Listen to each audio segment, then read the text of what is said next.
Remember, for the logically completes the text questions, just get into the passage and try to follow the story. You're basically writing the conclusion for the story. So you might have to bring in some extra information, but everything should be as closely linked to the passage itself as possible. So let's take a look. Conventional theories of rhetoric hold that presenting information as coming from credentialed experts increases the information's credibility.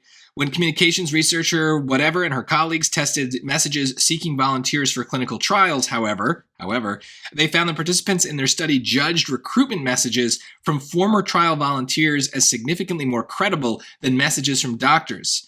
One reason for this may be that the doctor's status as credentialed experts wasn't ignored, but rather was outweighed by participants' views of the experiential relevance of the two types of messengers.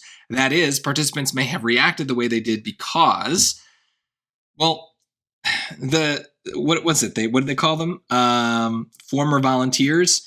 So they may react the way they did because the volunteers had relevant experience, right? I mean, if you're being asked to do a study and someone who's already done the study is telling you you should do it, you're more likely to listen to that than some random person because they already have done it. So I don't know. That seems where they're going. So yeah, it's basically just experience is relative is kind of what I'm getting. Let's just see what the choices say. So they reacted the way they did because messages from former trial volunteers depicted clinical trials as being more positive experience than messages from the doctors. That's not quite the same thing as what I'm trying to say, right? It's not that the message itself was different between the two, right? They don't say that. Yeah, they found all it says is they were testing messages seeking volunteers. They don't talk about the content of those messages. So I don't know who depicted them as more or less positive. It doesn't say anything about that. So it's making the right comparison between the two groups, but it's not hitting the right thing. So I'm not going to eliminate it, but there's something wrong with that choice. B, participants did not have enough experience to evaluate the credibility of the doctor's messages, but did have enough experience to evaluate the credibility of former trial volunteers' messages. Well, it's not about the experience of the volunteer, of the participants, right? It's about the experience of the people who are trying to recruit the participants, right? How experienced do they seem? So experience with what, right? Experience with volunteering for things? I don't even know what this is talking about.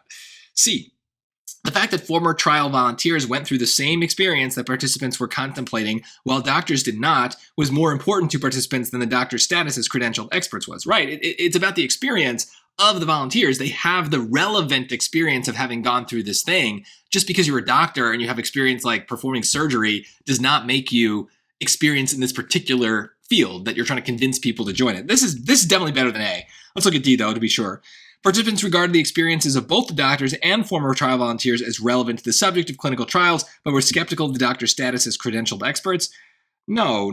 First of all, this is saying they're both relevant and they're equal in certain ways. And the whole point is that they were not equal in the way that the study was conducted, right? That people were more responsive to the volunteers, the former volunteers, than they were to the doctors. So we're trying to contrast those two groups. And the first half of this choice sounds like we're saying they're the same. Now, even in D, they were skeptical of the doctor's status. Where does it say that? It doesn't really. That's a pretty big claim. Now, I know we're allowed to bring in big things, but or new ideas, I should say. But C definitely is much more related to what we've been talking about. Is we have these two groups and we're talking about experience, and C is still talking about those two groups and contrasting their experience and talking about its relevance. So that's kind of what I predicted. I definitely think it was easy for me to finish this story. And then, yes, I'm just finding the SAT, PSAT language version of that. So that's why we do a dumb summary. We know we're never going to talk in their particular weird SAT language, but we can get there by just having a rough idea and then fine tuning it as we get to the choices.